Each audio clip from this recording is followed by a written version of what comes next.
How is Prep Expert helping students to gain huge scholarships? And what can we learn from this entrepreneurial success story? Our guest today is Dr. Shaan Patel. He is the founder of Prep Expert. He was on Shark Tank back in January of 2016, and he secured a $250,000 investment from Mark Cuban for his Prep Expert business. And we're going to talk a little bit about that here today. And then since then, his company has helped over 100,000 students to improve their SAT scores, as well as collectively secure over $100 million in scholarships. Wow, such an incredible story. And so we're just excited to have him here today. Dr. Patel, welcome. Thanks for having me. Yeah, I'm happy to be here. Well, I'm happy to have you here. And I watched your episode, and that was on Shark Tank. And what a cool idea. In fact, I kind of remember watching it way back in the day. It was like, that one looks familiar. I remember. So tell us a little bit about what inspired Prep Expert in the beginning. Yeah. So Prep Expert is a test preparation company, and I never really thought I would be the owner and entrepreneur of a test prep company. That was never in the plans. What ended up happening was, when I was in high school, I was a really good student, got straight A's, and I did well in my English and math classes. However, I was like many students, which is I was not a good standardized test taker. I had a lot of test anxiety. My parents didn't go to college in the United States. I didn't know the first thing about test prep. And so on the very first SAT I ever took, I only scored a little bit above average. And so that wasn't good enough for the colleges and the scholarships that I wanted. So I spent hundreds of hours in the library self-studying for the SAT.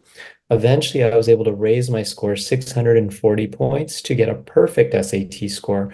And that's something that only 0.02% of all students achieve. Completely changed my opportunities in terms of colleges, and I got a $500,000 in college scholarship offers.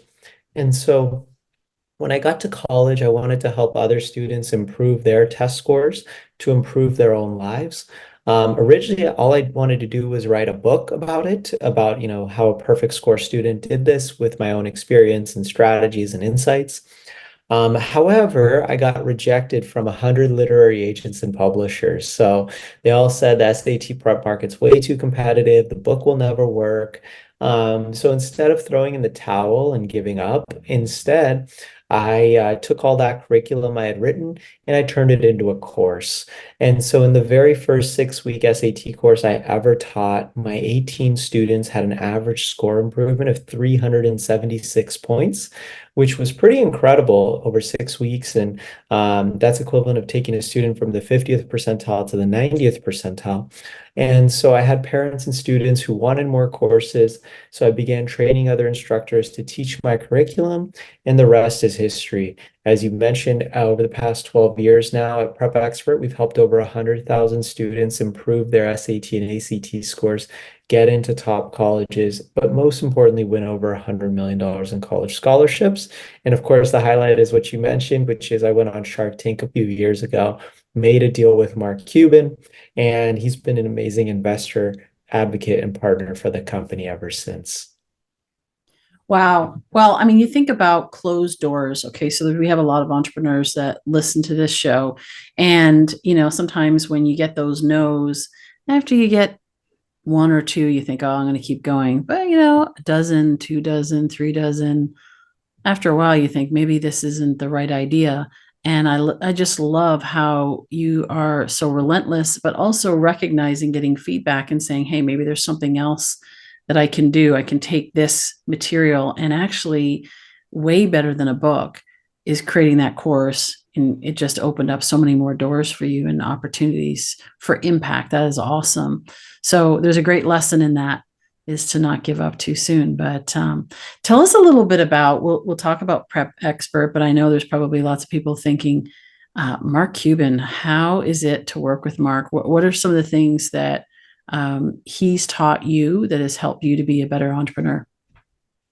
Yeah, great question. So, working with Mark Cuban has really been a dream come true. He was the shark that I wanted when I went on Shark Tank and ended up making a deal. In terms of what it's like working with Mark, it's the best because you get two benefits by partnering with Mark Cuban. One is you get direct access to Mark Cuban himself, and two is you get access to his full team at the Mark Cuban companies. So, with respect to working with Mark, you can email him at any time of the day for advice, and I think he does 800 or 1,000 emails a day.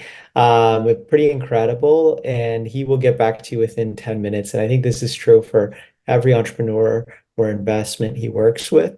And one of his rules is actually he doesn't do any meetings unless it's a really big deal or big event. He'll just do emails, and that's really for time efficiency.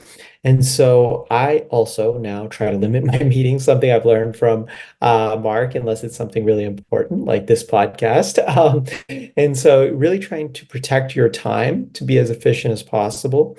And then on top of that, the other lesson I'd say that's been really important on learning from Mark is knowing when to say no and when to say yes is super important.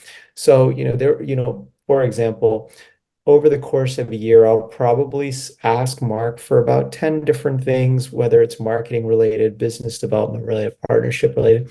And I usually know he might say yes to two or three. So 80% of the time he won't be able to help or he won't be able to do some marketing promotion or etc. And that's okay. I don't take it personally because I know that he's figuring out what to prioritize and prioritizes appropriately. And that's the most important skill, I think, as an entrepreneur or as a business owner, is there's a million things you could be doing in your business. And it's figuring out what are the most high value tasks or project for you to be working on and what to delegate out to the rest of your team, which is less high value or high priority, I would say. That is actually, I agree. I mean, I found myself even just before our call, right, saying, yeah, sure, let me help you out with this. And then it's like, oh my gosh, why did I do that? Because now I am, I was distracted and took a minute to get on the Zoom with you. But yeah, it's like, a lot of times I find clients will say to me, entrepreneurs, they'll say to me, what do I need to do more of? And the real question is, what do you need to do less of so that you can do the right thing? So I love that you're pointing that out. How do you know what are the right things for you, right? So what are the right things to do?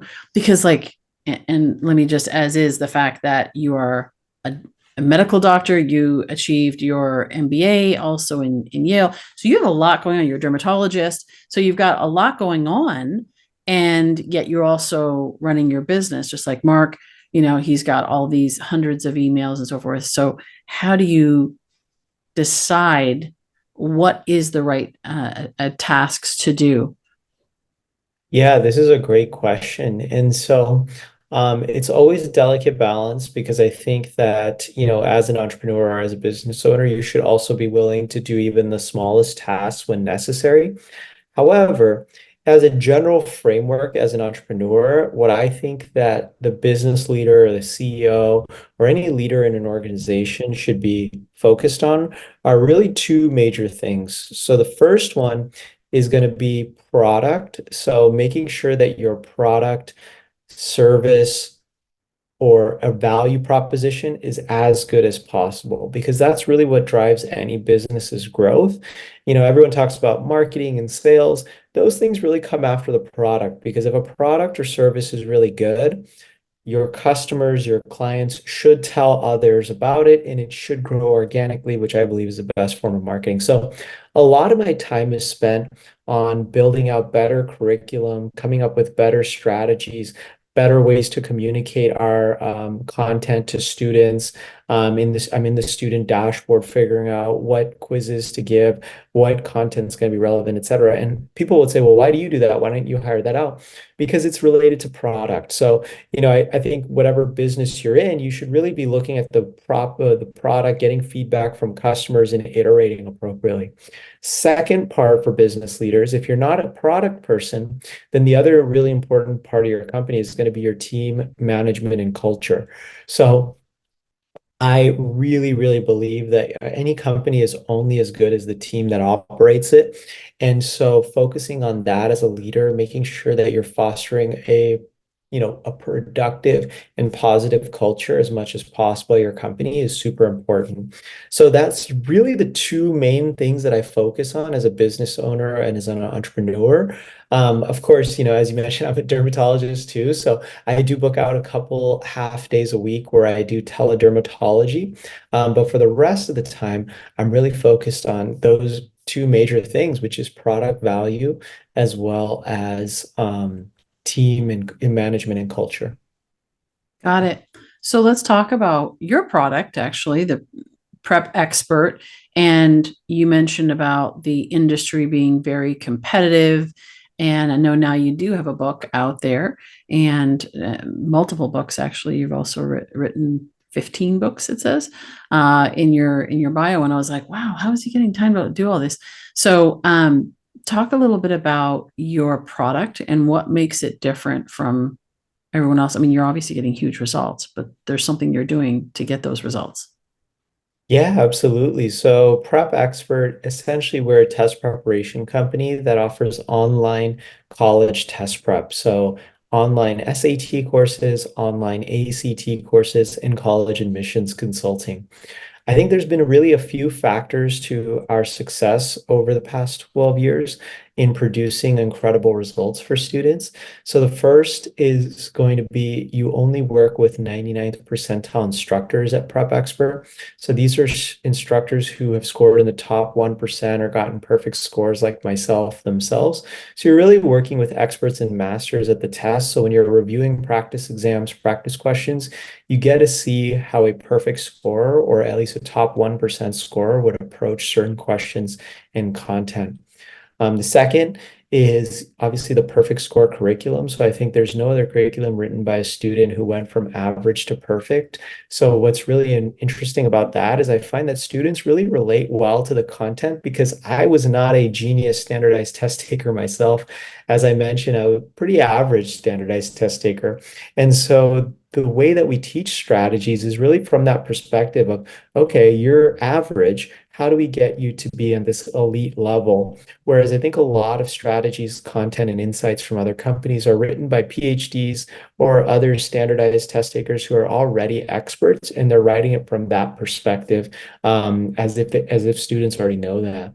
Um, Another big aspect of our courses is that I haven't seen anyone really else in the industry do is we don't just teach you about SAT and ACT prep. We teach you. So I have 25 strategies that I specifically call general expert strategies. So what those are strategies around time management, productivity, how to study effectively, how to balance your extracurriculars with all of the test prep and academics.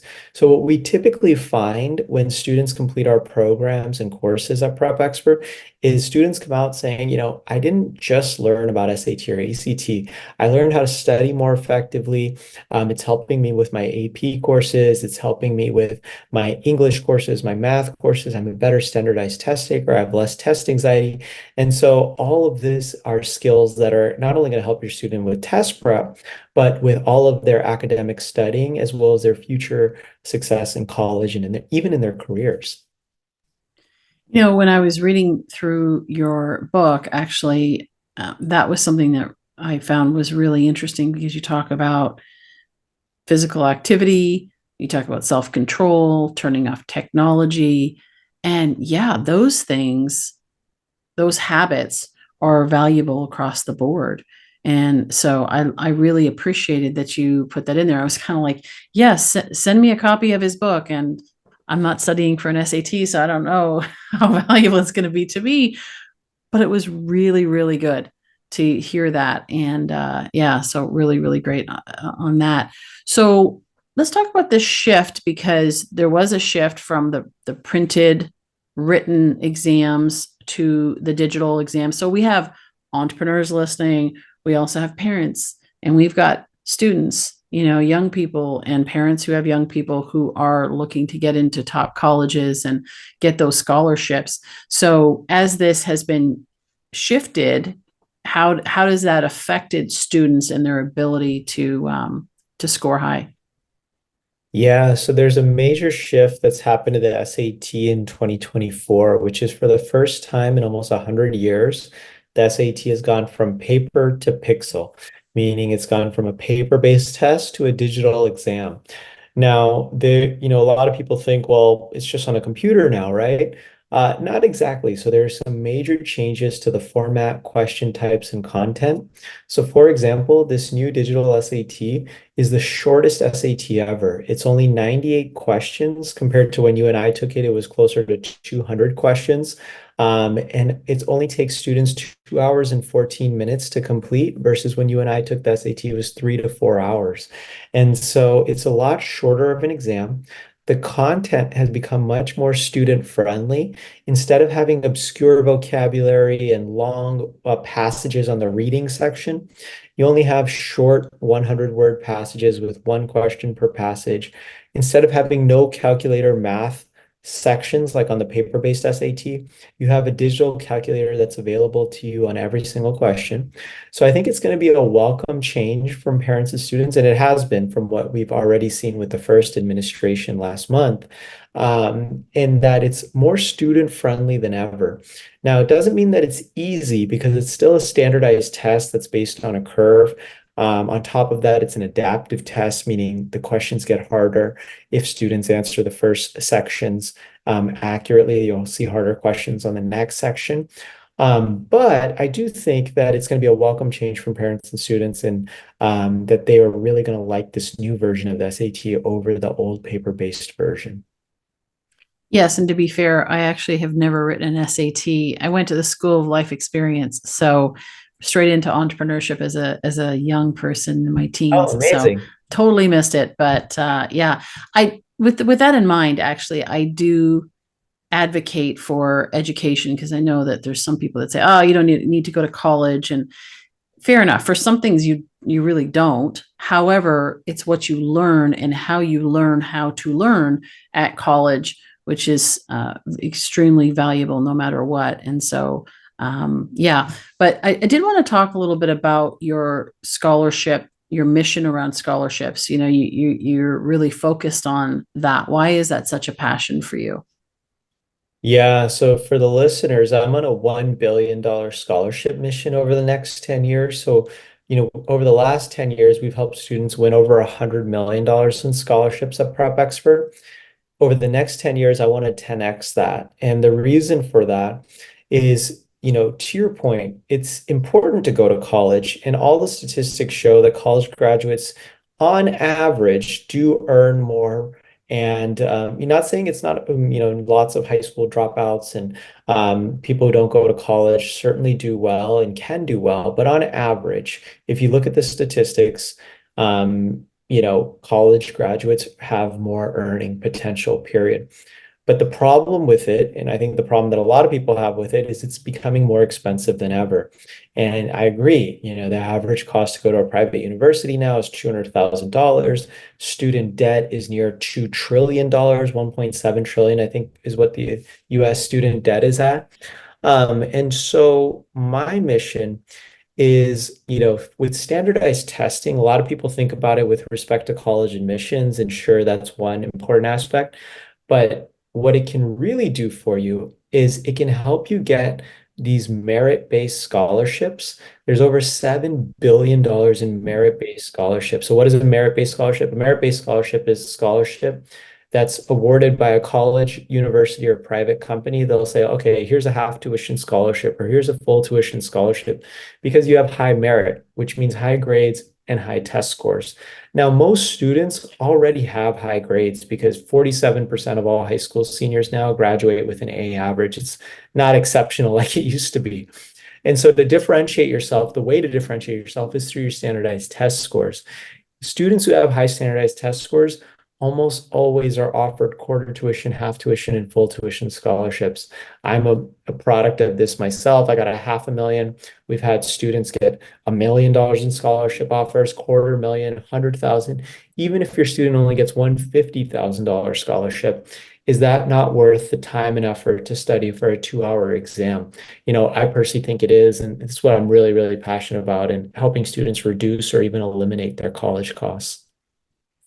Yes, well, there's a lot of adults who have student loans that they've been paying off forever and ever, and it just creates this huge burden.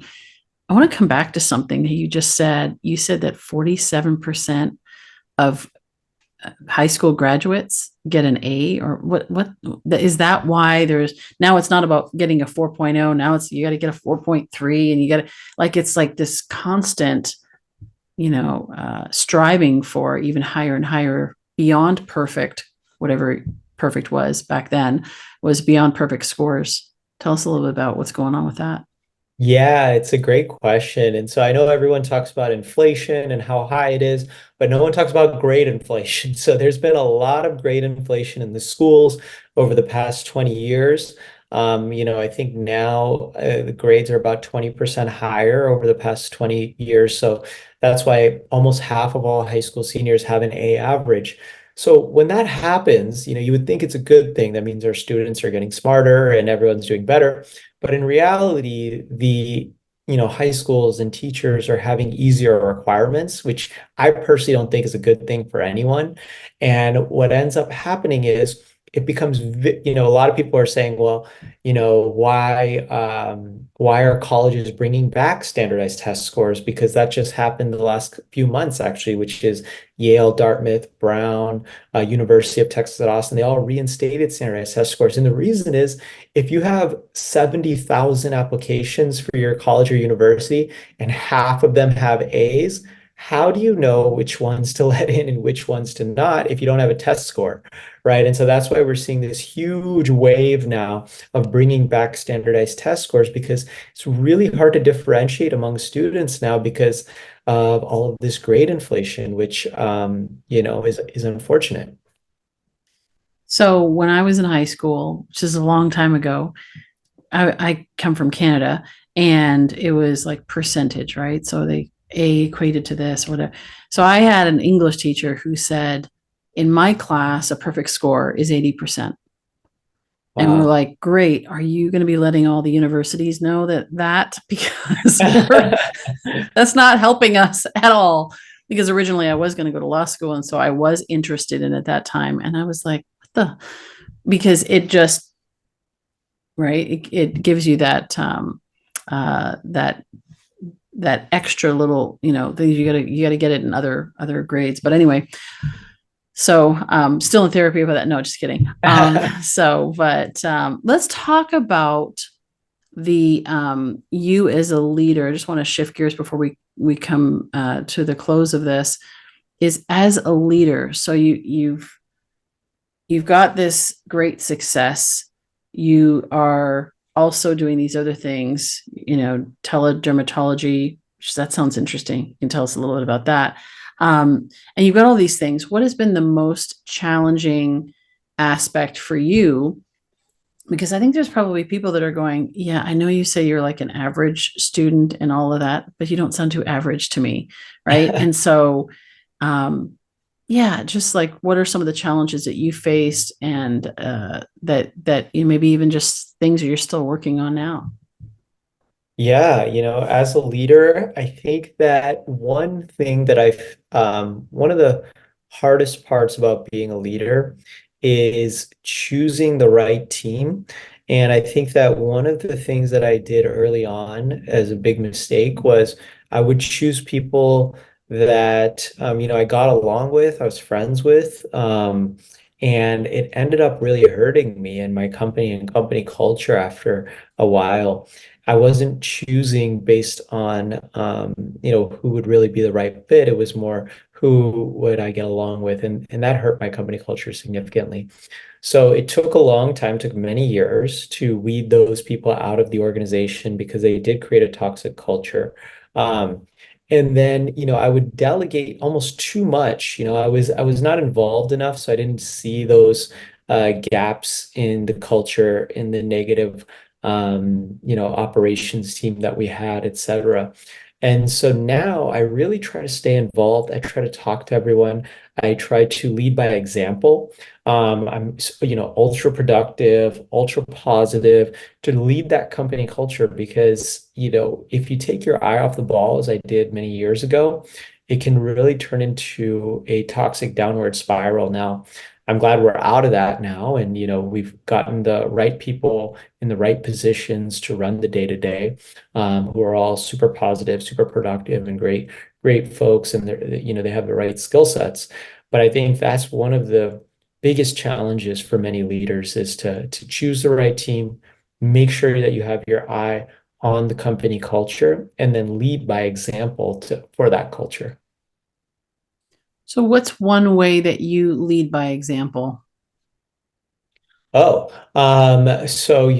of the things that we do at our weekly all hands is we go through and we talk about our big projects for the week for some of the key people in the organization and what everyone's working on.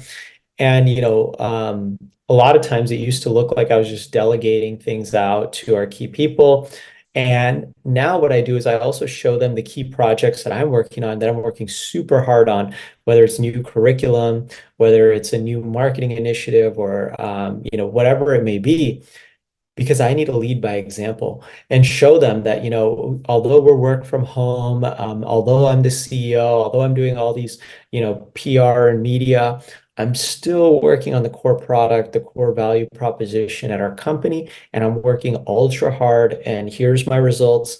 And I'm not just delegating all this stuff off to you guys. And I think it really inspires my team to work just as hard on their projects, on their deliverables, and it produces a better company and product for all of us. Yeah, that's actually a really good point because there's a lot of people who I've heard over the years working with leaders and their teams that think the leaders are just in meetings or golfing or whatever the case is, and they don't actually respect them at some point.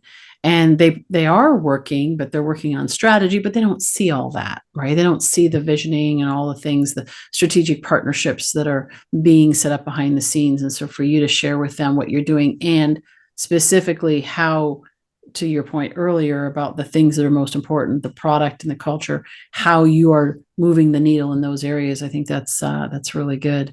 So what are some final thoughts for our young aspiring entrepreneurs who might be listening and saying, man, this guy's a rock star, I'd love to learn from him, and he's had the opportunity to learn from Mark Cuban, maybe I can accelerate my growth by getting one last tidbit from you. Yeah, so the advice that I'd have for any entrepreneur or anyone who's even thinking about entrepreneurship out there is it all is about execution. An idea means very little. I know Shark Tank, everyone says, oh, that idea is so simple. And I could have done that idea. But the point is that entrepreneur who's on that show went out and executed on it. So it's all in the execution and the details you don't see behind the scenes, and kind of the details we were just talking about that a lot of people don't see. And so go out, execute, test, try, and be comfortable with failure and resilience, because that's really the key, I would say, attribute of a successful entrepreneur is being able to bounce back resiliently from failure. And if you're able to do that, the sky's the limit. Yes, yes, I agree. And I've had the opportunity to do that many times. Fail forward. Hello. Yes, So yeah, story of my life. No, but it's been good. It's been good. That's the school life experience. That absolutely. yeah, so that's good. So where do they go to find out more information? And I know you have the book now. So you have the book and you have the course. Which do you recommend they do first? Yeah, so for parents or students out there who are looking to go to college in the United States, definitely check out prepexpert.com. We have all of our courses and books listed on there. You'll find our digital SAT courses, our ACT courses, and even college admissions consulting. So again, that's prepexpert.com. And then for entrepreneurs and business leaders, if you want to learn a little bit more about my own experience and some advice that I have for entrepreneurs and business leaders, I do have another book called Self-Made Success, 48 Secret Strategies to Live Happier, Healthier, and Wealthier, where I share a lot more about my entrepreneurship and wealth path and some strategies that people can implement. So you could find that book, Self-Made Success by Dr. Shaan Patel, on Amazon. And again, parents, just head over to prepexpert.com. You'll find all of our test prep and college courses and consulting there. Fantastic. Shaan, thank you so much for being here. You're awesome. I mean, you know that. You probably have lots of people saying, "Oh man, I wish I would have invested in that." Man, maybe do you have Kevin O'Leary going, "Man, I should have done that." Well, but I need to see him, yeah, and tell him that it worked out. Yeah. yeah, you missed it. But I'm sure Mark has probably told him that. So, but thank you again for being here and giving us a little bit of your story. It's inspiring, and I know it's going to bless a lot of people. So thank you for that. And I always say that leaders of transformation take action. It is in the execution. You can listen to podcasts until, whatever, but the thing is it's what you do with the information that you gain. So take something that you learned today. There's lots of golden nuggets in here, whether you are studying for the next SAT or you're a parent and you have a student that you want to help get equipped to be able to be successful and to be able to get their scholarships that they need for schooling, or whether or not you're an entrepreneur. And there's been a lot of valuable nuggets that have been shared here. Whatever it is, I encourage you to take at least one thing and do something with it. Apply it today in your life, whether it's daily habits, whether it's whatever, apply it today, because that is where transformation happens. Okay. So we'd love to hear how you do that. You can certainly find us on our website, leadersoftransformation.com. You can follow us on social, leave us a note, leave us a comment, let us know how this has impacted you, and also how we can help continue to support you along your journey as becoming a leader of transformation. And so we'd love to hear from you. Again, thanks for tuning in, and we look forward to seeing you next week for another episode of the Leaders of Transformation. Have a great day.